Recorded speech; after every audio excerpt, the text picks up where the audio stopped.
পাকিস্তানে ভয়াবহ বন্যায় তলিয়ে গেছে অসংখ্য গ্রাম। এই বন্যায় প্রতিদিনই বাড়ছে মৃত্যুর মিছিল। তবে এমন বন্যার মধ্যে এক নির্মম ট্র্যাজেডির মুখোমুখি হয়েছেন মালয়েশিয়া প্রবাসী নূর মোহাম্মদ। বিয়ের জন্য বাড়িতে এসে তাকে পড়তে হয়েছে পরিবারের ২৪ জনের জানাজা।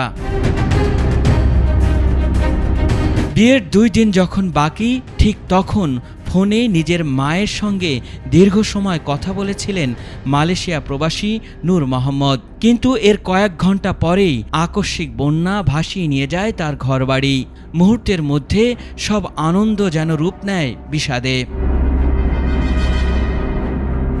নূর মোহাম্মদ মালয়েশিয়া থেকে এসেছিলেন বিয়ে করতে, কিন্তু কে জানতো এর মধ্যেই পাকিস্তানে এমন এই প্রাকৃতিক বিপর্যয় ঘটবে। এই বিপর্যয়ে নিজের মা সহ পরিবারের ২৪ সদস্যকে হারিয়েছেন তিনি। যেখানে বিয়ে করতে প্রবাস থেকে এসেছিলেন, সেখানে তিনি নিজ দেশে পাকিস্তানে ফিরে পরিবারের ২৪ জনের জানাজা পড়েছেন। এমন নির্মম ট্র্যাজেডি যে কারোরই জীবনকে দুমড়ে মুচড়ে শেষ করে দিতে পারে। পাকিস্তানে ভয়াবহ বন্যায় শত শত মানুষ মারা গেছে। নূর মোহাম্মদের মতো অনেক মানুষেরই জীবনে নেমে এসেছে শোকের ছায়া। তবে বার্তা সংস্থা রয়টার্স নূর মোহাম্মদকে নিয়ে প্রতিবেদন করার পরই সবার নজরে এসেছেন তিনি। নূর মোহাম্মদ রয়টার্সকে বলেন, আমি ভাষায় প্রকাশ করতে পারবো না মা কতটা খুশি ছিল। কাদিরনগর গ্রামে নিজের পরিবারের ৩৬ নম্বর বাড়িটির ধ্বংসস্তূপের পাশে বসে কাঁদছিলেন তিনি। গত কয়েকদিনে এই গ্রামে অন্তত ২০০ মানুষের মৃত্যু হয়েছে। নূর মোহাম্মদ ১৫ই আগস্ট মালয়েশিয়া থেকে পাকিস্তানে ফেরেন।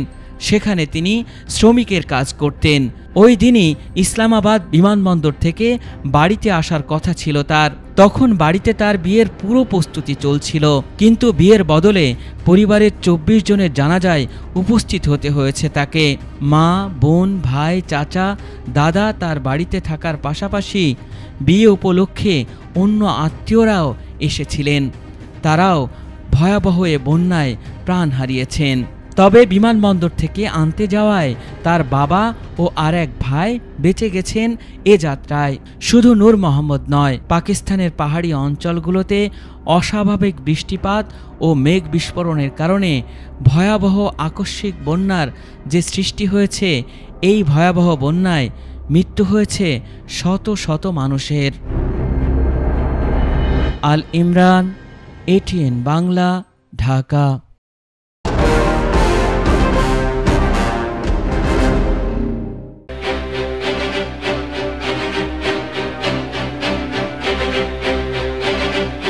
বর্তমান বিশ্ব রাজনীতিতে রহস্যময় এক নেতা ৭৯ বছর বয়সী ডোনাল্ড ট্রাম্প। মার্কিন রাজনীতির বাইরেও যার অবাধ বিচরণ বিশ্ব ভূমণ্ডলে। ৪৭তম প্রেসিডেন্ট হিসেবে ক্ষমতায় এসেই একের পর এক চমক দেখিয়ে যেমন সবাইকে তাক লাগিয়ে দিয়েছেন, তেমনি তার উদ্ভট সব কর্মকাণ্ডে হতবাক বিশ্ববাসী। মার্কিনীদের অর্থনৈতিক ভাগ্য বদলানোর নামে বিতর্কিত নানা পদক্ষেপের পাশাপাশি বিভিন্ন দেশের ওপর ট্রাম্পের খবরদারি আর নাক গলানো মানতে নারাজ অনেকে। এবার হোয়াইট হাউসে ফেরার পর তার মদদেই ফিলিস্তিনিদের ওপর নৃশংসতা আগ্রাসন বাড়িয়ে দেয় নেতানিয়াহু সরকার। অবরুদ্ধ গাজায় শান্তি প্রতিষ্ঠার বদলে অশান্তির বিষ ছড়িয়ে দেওয়ার জন্য প্রেসিডেন্ট ট্রাম্পকেই দায়ী করেন খোদ আমেরিকানরা। সম্প্রতি Bharat, Pakistan, Armenia, Azerbaijan, Iran, Israel এবং রাশিয়া, ইউক্রেন সহ ৬টি যুদ্ধ থামাতে নিজের কৃতিত্ব দাবি করে আসছেন মার্কিন ধনকুবের। এজন্য নিজেকে শান্তিতে নোবেল পাওয়ার যোগ্য বলে দাবি এই যুদ্ধবাজ নেতার।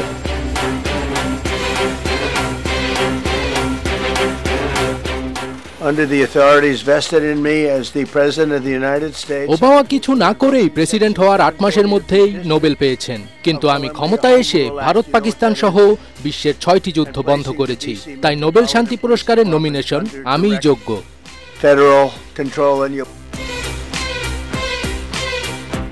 এবছর নোবেল শান্তি পুরস্কার দিতে ট্রাম্পের পক্ষে সাফাই গাইছে পাকিস্তান, ইসরায়েল, আর্মেনিয়া সহ বিভিন্ন দেশ। নরওয়ের নোবেল কমিটিতে তদবিরও করেছে তারা। President Trump deserves আমি মনে করি প্রেসিডেন্ট ট্রাম্প নোবেল শান্তি পুরস্কার পাওয়ার যোগ্য, এজন্য আমরা তাকে মনোনয়ন দিচ্ছি। এটা অবশ্যই একটা বিরাট সম্মানের বিষয় হবে। আমি রাশিয়া ইউক্রেনের অনেক মানুষের জীবন বাঁচাতে সাহায্য করেছি। আমি যদি না আসতাম এটা বিশ্বযুদ্ধ হতে পারত, কিন্তু আমি এটা বন্ধ করে দিয়েছি। কিন্তু পারমাণবিক শক্তিধর, মানবতার প্রতি দরদহীন এবং হঠকারী একজন ব্যক্তি নোবেল শান্তি পুরস্কার পাবেন তা নিয়ে বিস্ময়ের জন্ম দিয়েছে জনমনে।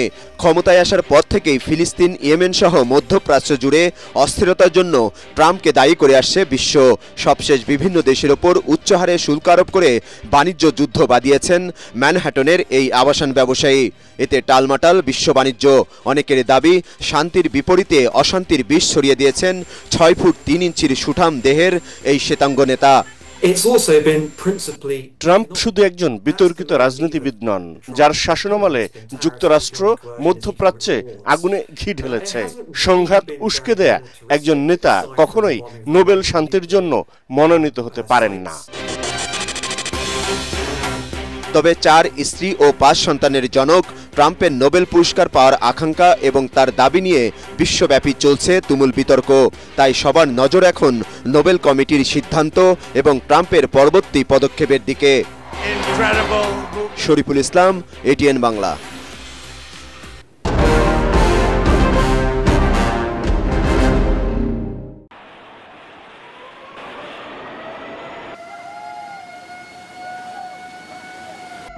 জুন মাসের শেষের দিক থেকে উত্তর পাকিস্তানে তীব্র মৌসুমি বন্যায় 750 জন মারা গেছেন। গত সপ্তাহ থেকে ভারতীয় উপমহাদেশে ভারী মৌসুমি বৃষ্টিপাত অব্যাহত রয়েছে, যার ফলে ভয়াবহ বন্যা ও ভূমিধস হয়েছে এবং শত শত মানুষের মৃত্যু হয়েছে, যা সাম্প্রতিক বছরগুলির মধ্যে সবচেয়ে মারাত্মক প্রাকৃতিক দুর্যোগের ঘটনা।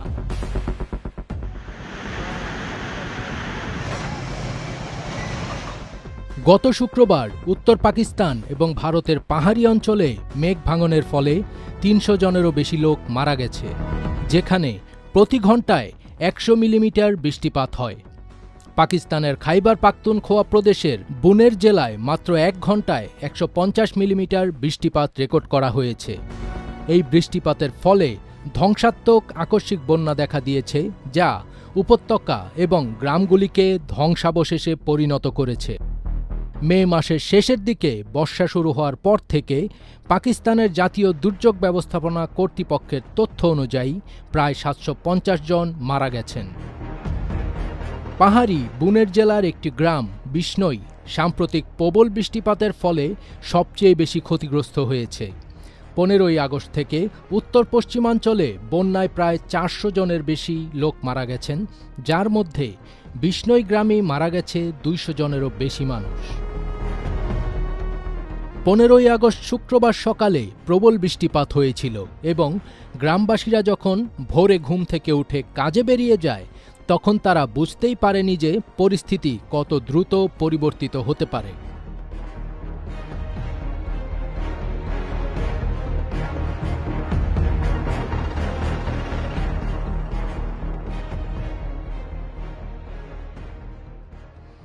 স্থানীয়দের মতে বিষ্ণয়ের মধ্য দিয়ে হঠাৎ করেই জলের স্রোত বয়ে যায়, তার সাথে বিশাল পাথর বয়ে নিয়ে আসে এবং পথে ভবন ভেঙে ফেলে, যার ফলে পুরো গ্রাম ধ্বংস হয়ে যায়।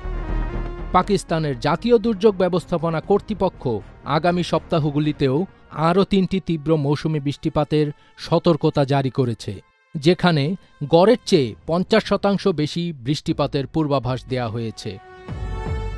লাহোর, ইসলামাবাদ এবং রাওয়ালপিন্ডিতে বন্যার ঝুঁকি বেড়েছে।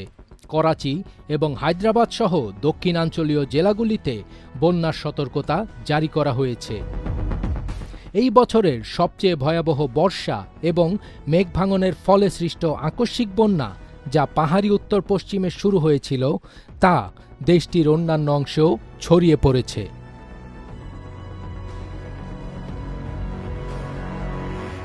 ফজবির তাজ, এটিএন বাংলা।